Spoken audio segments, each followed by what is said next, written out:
Hello students, myself Dr. Madhuri Mahadar. I am Associate Professor at College of Ayurveda and Research Center, Akurdi, Pune. Today we are going to study hip bone. There are two number of hip bones. The type of the bone is an irregular bone. The hip bone along with the right and left side and the sacrum consist of the pelvis. So this is the right hip bone, left hip bone, sacrum. These three bones together form the pelvis. The hip bone consists of three bones which are united with each other at the acetabulum. The three bones are pubis, ilium, ischium. The pubis forms the antero-inferior part of the hip bone. The ilium forms the superior part and the ischium forms the posterior-inferior part. The three bones unite with each other at the acetabulum. The acetabulum articulates with the head of the femur and forms the hip joint. This is the hip joint. Now, how to hold this bone in the anatomical position? For that, this is the pubic tubercle and this is anterior superior iliac spine. The pubic tubercle and anterior superior iliac spine should lie in the same horizontal plane. This is the pubis, this is the medial surface of the pubis bone. It is also called as the symphysial. This symphysial surface lies in the medial plane of the body. So this is the anatomical position. Now for the side determination, the pubis lies antero-inferiorly, the acetabulum lies laterally and the ilium lies superiorly. Just below the acetabulum there is the obturator foramen which is bounded anterior-inferiorly by the pubis bone. So this is the side determination points. Accordingly, this bone is of the left side. The hip bone. The hip bone consists of the ilium which forms the superior boundary of the hip bone. The ilium has iliac fossa, iliac crest, gluteal surface. It forms the 2/5 part of the acetabulum. The acetabulum articulates with the head of the femur to form the hip joint. The iliac crest, it extends from anterior superior iliac spine to the posterior superior iliac spine. The iliac crest has two curvatures. It is divided into two parts, ventral 2/3 part and dorsal 1/3 part. The iliac crest also shows inner lip, outer lip and intermediate area. The highest point on the iliac crest lies 5 cm from anterior superior iliac spine. It is called as iliac tubercle. It corresponds with the 5th lumbar vertebrae. Now, just below the anterior superior iliac spine, 5 cm below, there is the anterior inferior iliac spine. Below that, it continues below as the iliopubic eminence. The ilium has three borders, three surfaces. The anterior border starts from anterior superior iliac spine. Below is the anterior inferior iliac spine up to the iliopubic eminence. The posterior border starts from posterior superior iliac spine. Below that, it has a notch called as the greater sciatic notch. The medial border, it starts 4 cm from the posterior superior iliac spine onto the inner surface of the iliac crest. It runs downwards up to the iliopubic eminence. Because of this medial border, the two surfaces are divided. First is the iliac fossa and second is the sacropelvic surface. Now, the gluteal surface. The gluteal surface is divided into 4 parts. by three gluteal lines. The posterior gluteal line starts from the iliac crest 4 cm from the posterior superior iliac spine. Then it runs downwards up to the greater sciatic notch. The anterior gluteal line, it starts from the iliac crest 4 cm from the anterior superior iliac spine. It goes downwards and goes towards the greater sciatic notch. The inferior gluteal line, it starts from the anterior side lower part and it goes up to the greater sciatic notch. The muscles which take origin just behind the posterior gluteal line, this muscle, there is the origin of the gluteus maximus muscle. In between the posterior gluteal line and anterior gluteal line, there is the origin of the gluteus medius muscle. In between the anterior gluteal line and inferior gluteal line, there is the origin of the gluteus minimus muscle. The iliac crest starts from anterior superior iliac spine. The anterior superior iliac spine gives attachment to the inguinal ligament. It is also giving attachment to the sartorius muscle.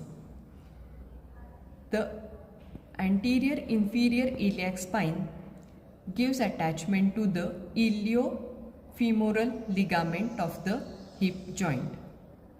There is also origin of the rectus femoris muscle, straight head. Now, the posterior superior iliac spine. The posterior superior iliac spine corresponds, we can see a dimple on the 5 cm just lateral to the second sacral spine. Posterior superior iliac spine produces dimple 5 cm on lateral to the second sacral spine. Now we will see the attachments of the iliac crest. The iliac crest has inner surface or inner lip, outer lip and intermediate area. The inner lip gives origin to the transversus abdominis in the anterior 2/3. It is also attached to the fascia transversalis in the anterior 2/3. Then in the posterior 1/3, it gives attachment to the quadratus lumborum. It is also attached to the thoracolumbar fascia, inner lip. Now, the intermediate area of the iliac crest, it gives origin to the internal oblique muscle in anterior 2/3 part. The dorsal segment of the iliac crest gives origin to the gluteus maximus, then erector spinae muscle posterior. Now, the outer lip of the iliac crest. The outer lip of the iliac crest gives attachment to the fascia lata and it also gives origin to the tensor fascia lata muscle. There you can see insertion of external oblique muscle in anterior 2/3 part. In the posterior 1/3 part, there is the origin of the latissimus dorsi muscle. So this was the all attachment of the iliac crest. Now we will see the attachment of the iliac fossa. The iliac fossa is separated from the sacropelvic surface by the medial border. The iliac fossa gives origin to the iliacus muscle. The sacropelvic surface is divided into the auricular part which articulates with the sacrum to form sacroiliac joint. The pelvic surface, this pelvic surface forms the lateral wall of the true pelvis. Now, it gives attachment to the piriformis muscle, pelvic surface. And also we can see attachment of the upper half of the obturator internus muscle. Now, we will see the attachment of the reflected head of the rectus femoris muscle. This is just above the acetabulum. There is the origin of the reflected head of the rectus femoris muscle. The margin of the acetabulum also gives attachment to the capsular ligament of the hip joint. The pubis forms the antero-inferior part of the hip bone. It also forms 1/5 part of the acetabulum. The pubis has three structures, that is the body, superior ramus and inferior ramus. The body of the pubis, it has three surfaces: anterior surface, pelvic surface and the medial symphysial surface. The medial symphysial surface unites with the other medial surface of the other hip bone and forms the pubic symphysis. The pelvic surface forms the anterior wall of the pelvis. It is related to the urinary bladder. The superior ramus. The superior ramus has three borders: superior border, anterior border and inferior border. Superior border is also called as the pectineal line or pecten pubis. The anterior border is also called as the obturator crest. Pecten pubis is the sharp crest extending just behind the pubic tubercle. Pecten pubis. The anterior border is also called as obturator crest, which extends from the pubic tubercle and forms the upper boundary of the obturator foramen. The inferior border, it is the sharp and forms the upper margin. The pectineal surface. The pectineal surface lies between the superior and anterior border. This is the pectineal surface of the pubis. It is the sharp crest. It just extends behind the pubic tubercle and extends up to the iliopubic eminence. The pelvic surface, it lies between the superior border and inferior border. This is the pelvic surface. It is smooth continuous with the pelvic surface of the body of the pubis here. Now the obturator surface. This is the obturator surface. It has the obturator groove and it forms the upper margin of the obturator foramen. Now we will see the inferior ramus. This is the inferior ramus. The inferior ramus of the pubis extends from the body of the pubis and forms the conjoint tendon with the ramus of the ischium. This is the conjoint tendon. The attachments of the pubic tubercle. The pubic tubercle is attached to the ilioinguinal ligament. The pubic crest. This is the pubic crest. The medial part of the pubic crest is crossed by the medial head of rectus abdominis, and lateral part takes origin to the lateral head of the rectus abdominis and pyramidalis muscle. The anterior surface of the pubis. Here, the anterior surface of the pubis gives attachment to the anterior pubic ligament, origin to the adductor longus, gracilis and adductor brevis. So adductor longus, gracilis and adductor brevis muscle. These are the origin taking place from anterior surface of the pubis. The posterior surface of the body of the pubis, it gives attachment to the levator ani, puboprostatic ligament, and this is the origin of the obturator internus muscle. This is the pelvic surface. Attachments, three attachments: levator ani, puboprostatic ligament and obturator internus. Now we will see the attachments of the pectineal line. This is the pectineal line. It is medial, it is attached to the lacunar ligament, conjoint tendon, and whole of this line gives origin to the pectineus muscle. The pelvic surface of the pubis is also related to the ductus deferens in male and round ligament of the uterus. The obturator groove sends the obturator nerves and vessels. The obturator groove transmits the obturator vessels. So this was all about the pubis. Now we will see the third bone of the hip bone, that is the ischium. The ischium forms the posterior-inferior part of the hip bone. It has a ischial tuberosity and ischial spine and the ischium bone. It has two parts, that is the body and the ramus. The body consists of this ischial part, ischial spine, ischial tuberosity, and this is the ramus. The ramus of the ischium forms a conjoint ramus with the inferior ramus of the pubis. This is the conjoint ramus. The body of the ischium has two ends, the upper and lower ends. The body of the ischium has three borders: anterior border, posterior border and lateral border. It has two ends, upper end and lower end. It has three surfaces. This is the dorsal surface, femoral surface and the pelvic surface. The anterior border forms the posterior margin of the obturator foramen. The posterior border is continuous with the posterior border of the ilium. Here is the ischial tuberosity.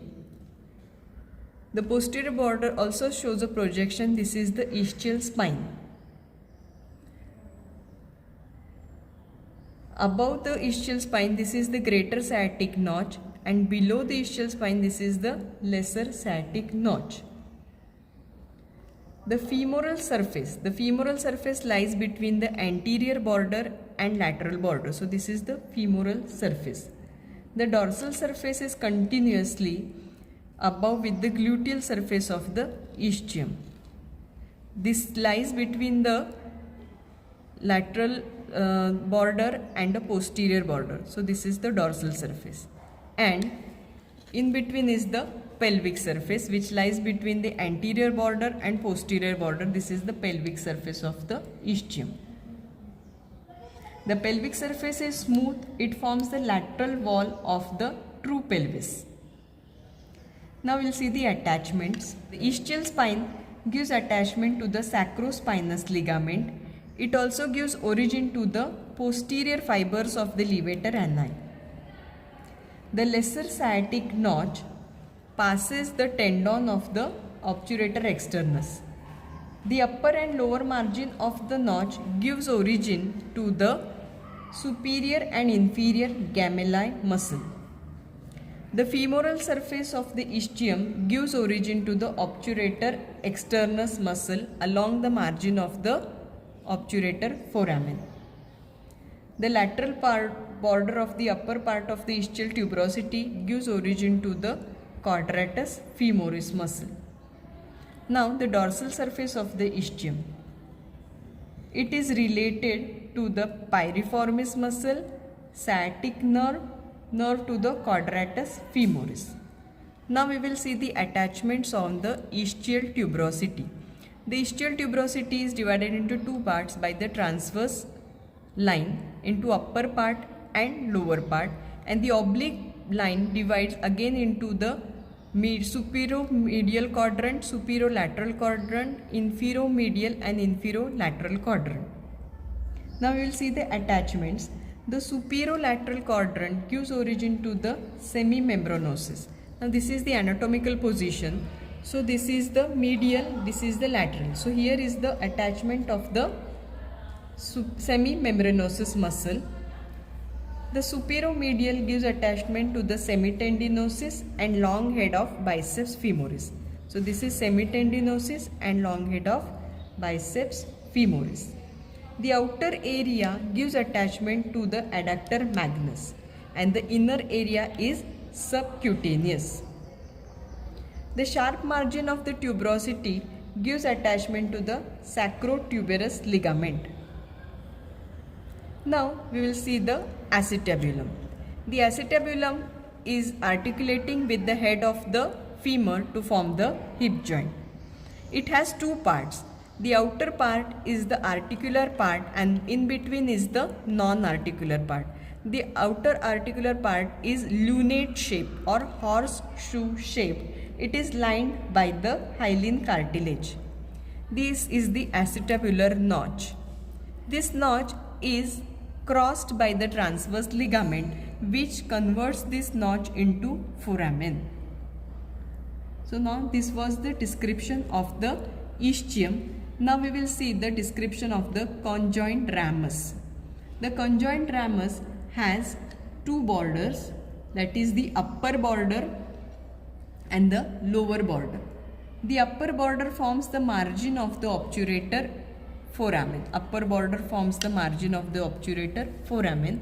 The lower border forms the pubic arch, margin of the pubic arch. It corresponds with the margin of the other and forms the pubic arch. It is related to the coles fascia of the perineum. Now this conjoint tendon also has two surfaces, outer surface and the inner surface. Outer surface and the inner surface. The outer surface is related to the obturator externus muscle, then adductor brevis, gracilis and adductor magnus. So this is the conjoint tendon. It will have relation or origin to the obturator externus, then adductor magnus, gracilis and adductor brevis. Now the inner surface is divided into three parts: the upper part, middle part and lower part. The upper part gives attachment to the perineal membrane below, and in between there is the transverse perineum. It is related to the dorsal nerve of the pelvis and internal pudendal vessels. The lower area gives attachment to the crus penis, origin to the ischiocavernosus and superficial transversus perineum. Superficial transversus perineum muscle, ischiocavernosus, and it also provides attachment to the crus of the penis, the lower part. So this was all about the hip bone.